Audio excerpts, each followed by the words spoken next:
Roger Moore is James Bond 007 in Ian Fleming's Live and Let Die.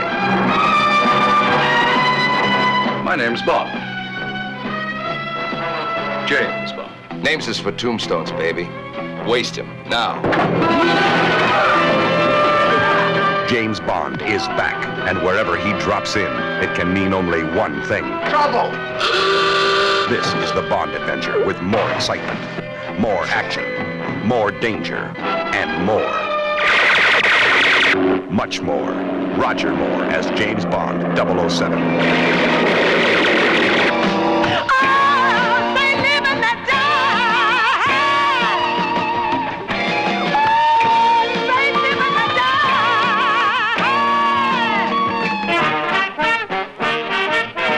.007 is on a worldwide manhunt. The body count is going up.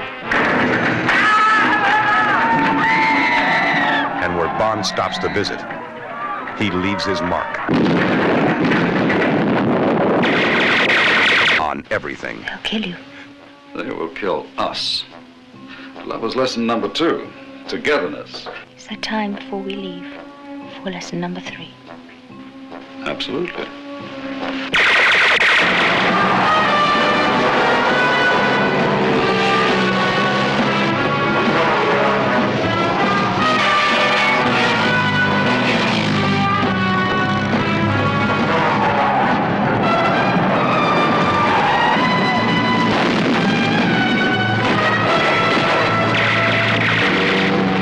Take your seat and hang on. If any man can show just cause where they might not lawfully be joined together. Because Bond is on the move. And if you miss this one, you'll miss the most exciting 007 adventure of them all.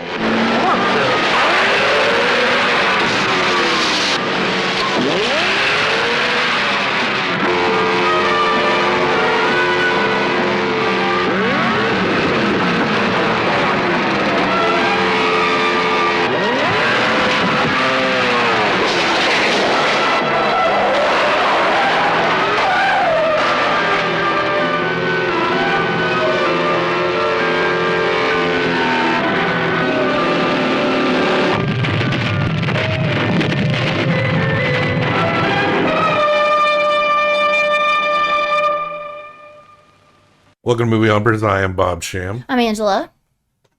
The sounds you hear may be dogs, maybe. It ain't me. Not except me. for the talking parts.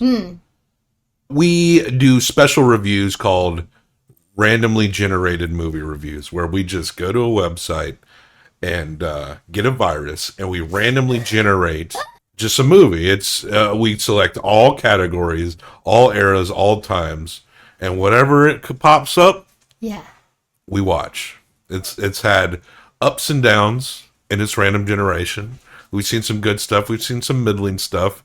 Lately, it's where you might get our bad room movie reviews, because all this stuff is banging, especially this month is going to be a prestige month, I think. Now, let me explain everything I know Okay. about James Bond as a character, because Go. I saw Goldeneye in the theater a long time ago. I only remember little cool car stuff. I don't even remember the movie that well. That's not one of the best. So what we randomly generated here was the 1973 Live and Let Die, Yes. starring Roger Moore. His first role as James Bond after the old Scottish wife beater. What's his name? Sean Connery. Oh, was he before that? Sean was the first Bond. Okay, fair. I think there were like some random Bonds like in between at certain times. Yeah. There's a couple of Bonds that just were one Bond and came The and 90s went. was Pierce Brosnan. But James Bond is so prolific enough that even though I could honestly say that there was nothing confusing about the character, the style.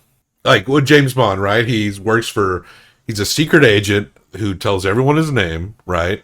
He gets it wet all the time. All the time.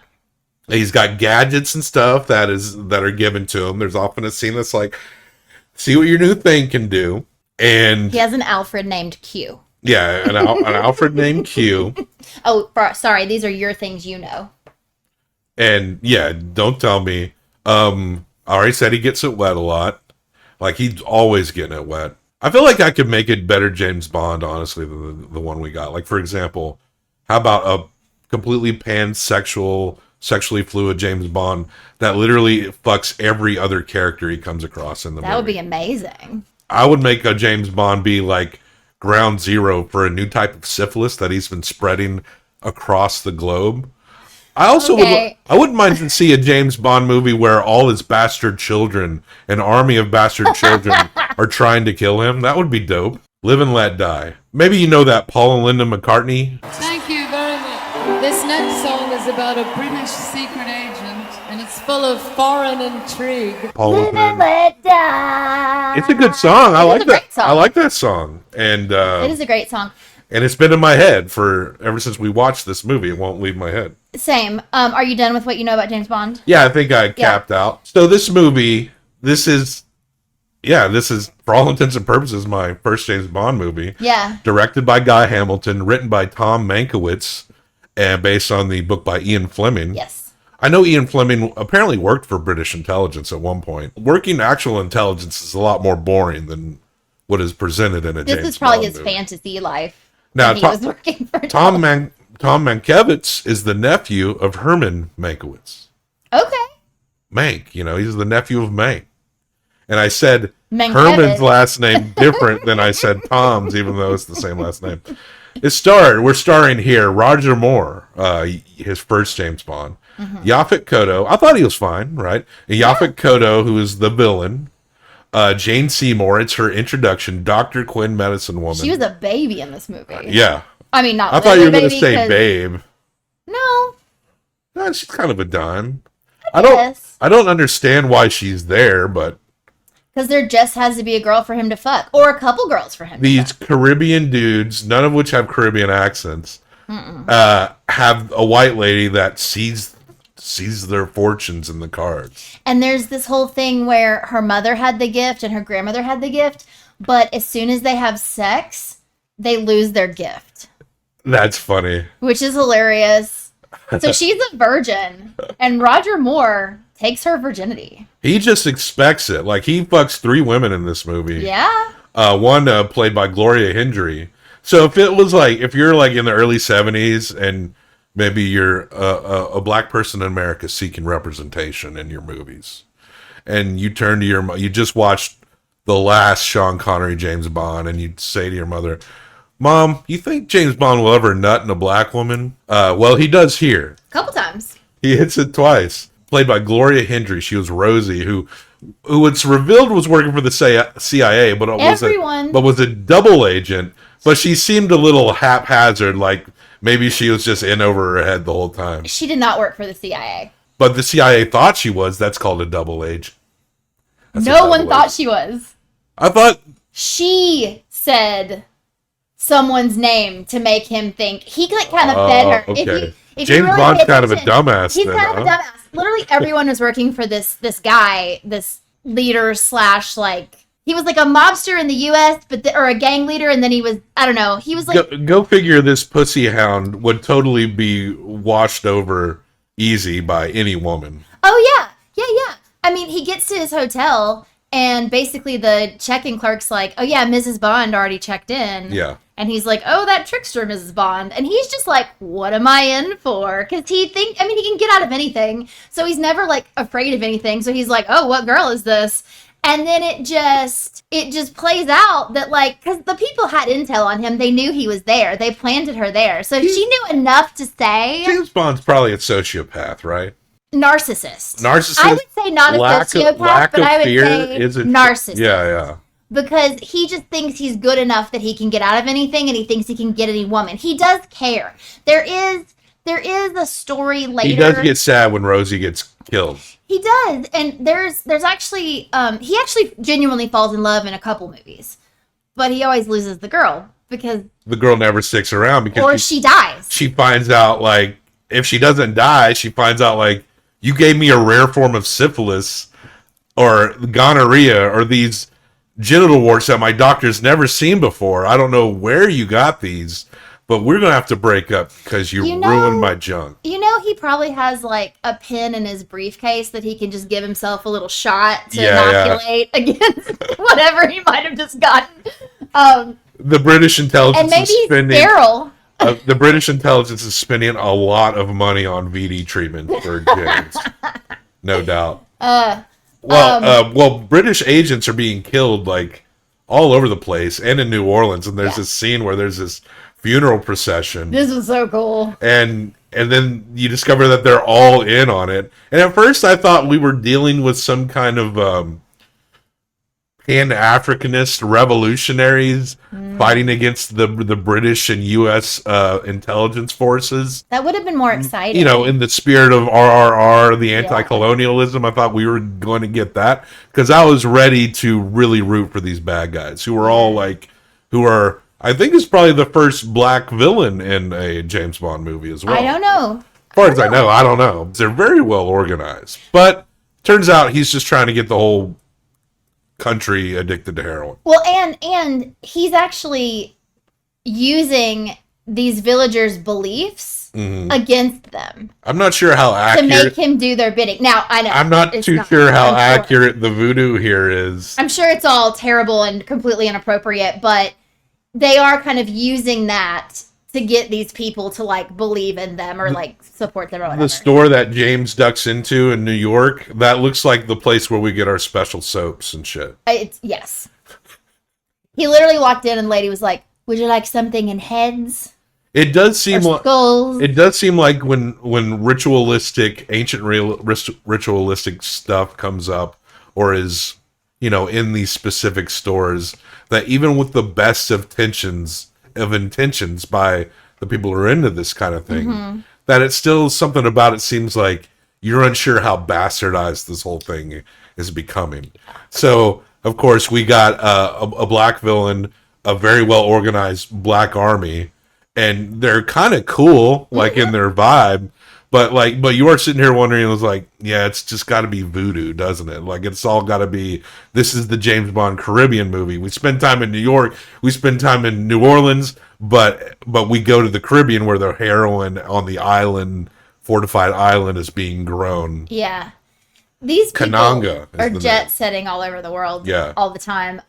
We got to talk about Teehee. Yeah. Teehee is the henchman who has a completely robotic arm. His name is Teehee. Teehee. Mr. He. Teehee. I loved him. Played by Julius Harris. I thought he was great. I don't know the name of the other character who was sort of pretending to be the voodoo king god guy. Jeffrey Holder is that actor's name. He has been in a ton of stuff. Yeah, he's very familiar. Most recognized him from the also racially probably terrible Punjab from Annie. That was his name. Oh, okay, yeah. Punjab. Yeah. He was chewing up the scenes as best he could. He has the best deep big laugh. Like his mouth is huge and his teeth are huge and he just and it's just so wonderful. So just like a lot of these characters were interesting. This is far from perfect. No, but like I won't say I had a little fun. I thought it was fun. Also, there's all this stuff happening, but basically James Bond has to figure out why all these agents are being killed and what's behind. But can we talk a little bit more about the funeral? What was so cool about this was that they did it the same way. They have it so down to a thing that there's this chain of restaurants that these guys kind of operate out of, and it's in New Orleans, across the street from this restaurant. It's called like Filet of Soul. Yeah, that's it. Also, I can't think of it. Oh, that's a dog. Our little coffee buddy. The voodoo store had a really funny name, and I wish I could remember it, but I can't. But it was like a play on words, silly name. But so they're across the street from Filet of Soul, and you watch this happen at the beginning, and then you watch this happen with one of our agents at the end who's helping, and the man is standing by the street corner, and the funeral procession starts coming, and there's the woman crying, same woman you see at the beginning, it's exactly the same people. There's a man playing horns, men playing horns, and there's like a whole family procession behind them, and they're carrying the casket. In the first scene, the man, someone walks up next to him, and he turns and he goes, "Whose funeral is this?" And he takes out a knife and goes, "Yours," and stabs him, and then he falls on the ground. They go over and they just like sit the coffin on top of him for 1 second and then pick it up and he's inside. Yeah, that was pretty cool. That was fucking, and then all of a sudden it turns into a street parade. It's reverse coffin flop. We're allowed to show him nude because they ain't got no soul.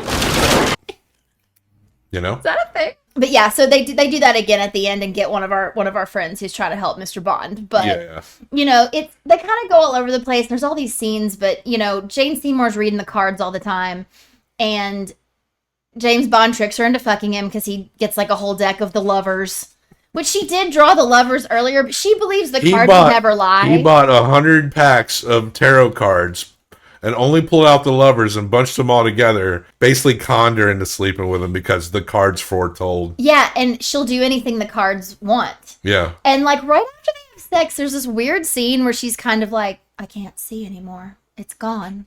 And she seems so sad. But at first he thinks she's sad because he took her virginity. And he's like, it had to happen sometime, darling. Like, it's real fucking weird. He like, straight up, like, just, when he meets Rosie, he just straight up is like, he meets her, it's kind of a formal thing, and then he's just like, oh, well, shall we just get on with the fucking, essentially? Yeah. Like, every woman he's around, he should have bent Moneypenny over a desk and just took her right there. Like, why not? No, he respects Moneypenny. He only gets it wet and people he disrespects. Well, this James Bond guy is kind of she's probably too old for him. Dirtbag. Moneypenny's probably too old for him. He probably thinks of her like an aunt. That's when Rosie drops the name that makes it convincing, because she says whoever his contact is, she was like, Mr. So-and-so said there would be moments like this when, you know. Yeah. And then she like denies James Bond, but it's all a scheme because then there's like something in her room that scares her and please don't leave me alone. Yeah. But yeah, Jane Seymour, even though she's so upset about losing her gift, immediately is like, but you're gonna fuck me again, right? Like right now. Like there's like cool aspect. Like you could tell that this movie was intending to be like unlike any James Bond you saw before in the villains and the casting. A very like this movie is mostly black. But then at the same time, there's a lot of like dancing and grinning. You know what I'm saying? Yeah. There's a lot of like, you know, those kind of visuals that, you know, you've honestly seen while you see it in a broader sense here. That is kind of like we're still getting out of that now. Yeah. Like the guy with the snake at the ritual. Like, you could tell this guy definitely probably would want some better roles, but he's got this role and he's going to go 110%. Absolutely. into that role. You know, the whole thing is find the guy. And there's this part where he's trying to figure out what's the connection between the guy in the Caribbean and the guy in New Orleans. And then he is meeting with the guy in New Orleans, and he's like, Mr. Big, I will not speak on whether I fucked this little girl or not until I talk to Kananga. That was the guy's name, Kananga. Yeah, Kananga. And then Mr. Big is like, well, and like rips his face off. Now, when you first see Mr. Big, you're like, what the fuck is wrong with his him? face? I thought maybe he had burn scars or something. It looked weird. I thought for sure that he had prosthetics on his face. Just to make, okay. And he did. Yeah, but I thought it was going to be some story about how, like he had an injury. I thought he was going to tear that off and be a white guy.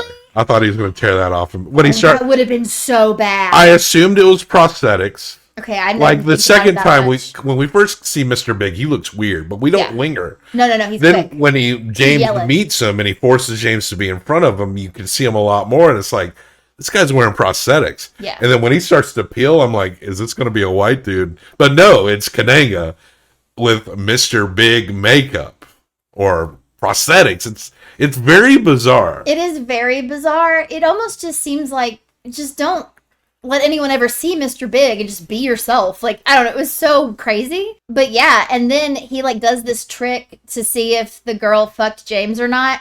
And she fails the trick, but he lets James go as though she didn't. And then when James is gone, he looks at her and he's like, why did you have to do it? I would have given you love when it was time. Yeah. Like he was like, when I was done with you, I would have fucked you. When the cards allowed for it, I guess. Well, when he got famous after, or not famous, but rich after he sold all his heroin. Seems like he's doing pretty good. I mean, he's really set up quite the operation here. Yeah. Well, then there's this whole thing. We're in like a cove secret base at the end. They go back and forth from Louisiana to the Caribbean in this unnamed island. Yeah. And there's like a 20+ minute boat chase scene through the bayou. Yes. And they have this, for comical effect, they have this goofy sheriff who's embodying, like, Foghorn Leghorn really, like, fucked up Southern, like, how people perceive Southern people. Now, Boss Hogg. I mean, perceiving them as racist, especially during this time, extremely fair play. But, like, we don't all talk like Foghorn Leghorn. But neither does anyone around him. Okay, listen, I blacked out that entire part because I hated that man so much. It was like he had the stuff in his... He was over the top. You couldn't even understand him. He was, like, so gross. He was essentially, like, Buford Pusser from Smokey and the Bandit, but, like, turned up in even more than that. Even more than what Jackie Gleason was doing in that movie.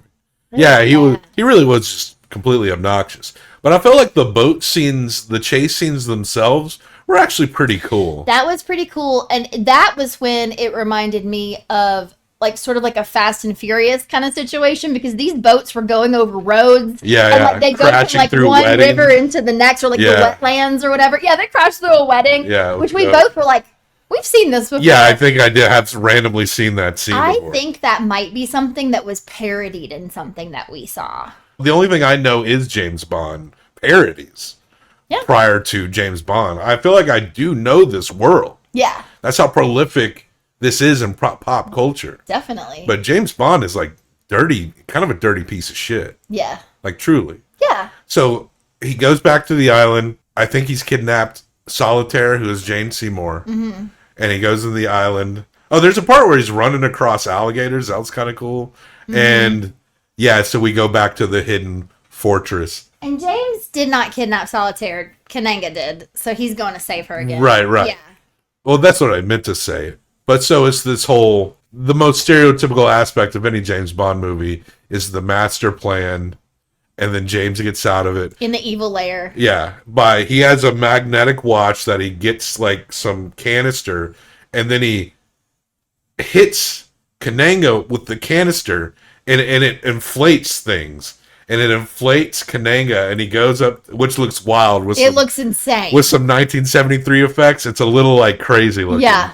And so Kananga, like, balloons out, goes up into the air, and explodes. Yeah. And then James Bond, makes some kind of, like, he's always charming, and is like, hey, let's fuck again. Mm-hmm. The end of Live and Let Die, essentially. Right? We might have skipped some things, but you can piece together what this is. Totally. There's, like, this sort of comic button on the end where they go on, like, a sleeper train, him and Jane Seymour. That's right. And Tee-Hee shows up. One last fight scene with Tee-Hee, which James calls him Butterclaws at some point, like as a joke. Yeah. And Butterclaws is a better name than Tee-Hee. They called this motherfucker Tee-Hee. I do understand that, but Butterclaws is an insult. You're reading the script and you're like, what's my badass robotic arm dude's name gonna be? Tee-Hee. Not all good. Not all good. Definitely some problems. Well, James does defeat Tee-Hee, if you're wondering if Tee-Hee murders James Bond at the very end, but James Bond overcomes. And then he gets back into bed with Jane Seymour. The end. Yeah, she didn't see any of that happen. Live and let die. Boom. I do like that song quite a bit. Yeah, it's a good song. So we're going to hump this movie, and at the end of it, we're going to randomly generate a new one. This is my favorite part. Which is always exciting, right? But you're going to give it 1 through 5. I'm going to give it 1 through 5. Best out of 10. I think I'm going to just go 2.5. You going right down the middle. Right down the middle. Because there was some fun stuff. But there was some bad stuff. I almost went even lower than that, but I don't think it's... Nah, I don't think I'm worse than that. I think you could argue better, but I can't because of all the things we just talked about that are, like, gross and British. Real anti-British week this week. Yeah.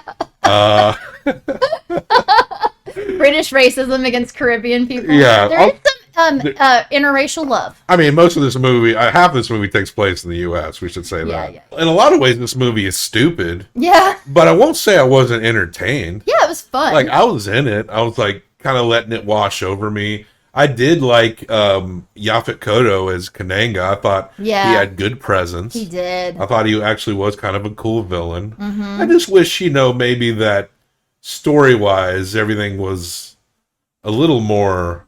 But these are big-time action movies of the day. This movie cost $7 million in its day and made $161.8 million. So this was the height of action in its time. And these books, like, I don't know that there was much more story to pull from. I mean, Ian Fleming, they were like pulp novels. They were definitely pulpy. So, I don't know that there was much more that wasn't put in the movie, you know? Sure. So I think they stayed pretty true to that idea. I'm going to give it a 3. Okay.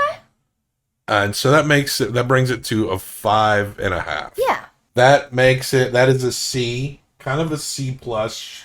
I think that's fair for this movie. Yeah, let's see. B would have felt too high, I think. And I think at least that Roger Moore and Yaphet Kotto, no complaints as far as like casting and their portrayal. They did what they were there to do. There you go. Right in between Mank and Black Hat is Live and Let Die, our first James Bond film discussion. Fun. Maybe we'll come back to more Bonds. There are like so many of these movies. There's a few that I would really like you to watch with me. Yeah, well, maybe we'll see. Okay, there's a lot, so. There's an insane, maybe the biggest franchise out there, honestly, right? Yeah, I think so. Yeah. Are there even there's a lot of Marvel movies. Are there even as much as there are James Bond movies? Well, James Bond was straight up from like the 60s until they're still making them. Yes. So there's more James Bond. But now it is time. Here we go. I'm going to hit this button. Randomly, do you have any hopes and dreams for what this might be? Oh, gosh. On the last one, we wanted it to be made before 1980, and we got our wish. We did get our wish. I wanted... Yeah, before 1980, but last time I was hoping for like a legit black and white, like something I had never really heard of before. So I'm going to go with that again. I want it to be something I don't know anything about. Yeah, that's always what we want. Mm-hmm. Something fresh that we don't know. That we would have not thought of. All right, it's happening. Strap in, hold on to your butts. Should we do drum rolls?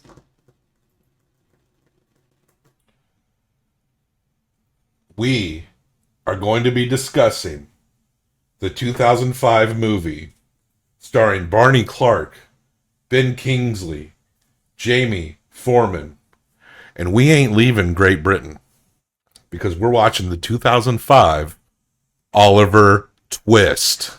Okay. Do you know I was in the musical Oliver in high school? No, I didn't. I was the milkmaid. If only I had a time machine to go back and check that out. But we are going to see this. Is this our first musical? Is this going to be our first? Is this going to be a musical?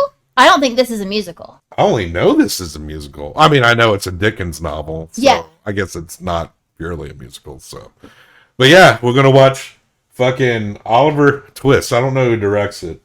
I'm just going to guess Kenneth Branagh.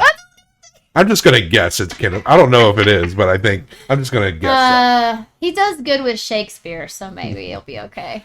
All right, so our next randomly generated movie review, you'll probably get it next month, along with Let the Right One In, which is our movie roulette selection, where we pull from categories we made. And one of my very favorite movies. Yeah, she loves that movie. So next month, Let the Right One In and Oliver Twist from 2005. I know the story, but I didn't even know this was made, and I'm pretty sure it's not a musical, and so it's probably just not going to be fun. I know the one that was, 60s or 70s. I watched that as a kid, so we'll see. Consider yourself at home. All right. Let's not do this right now. Get ready. All right, check the show notes for links and places to find us. Death to all traitors. Death to all traitors in the British Empire.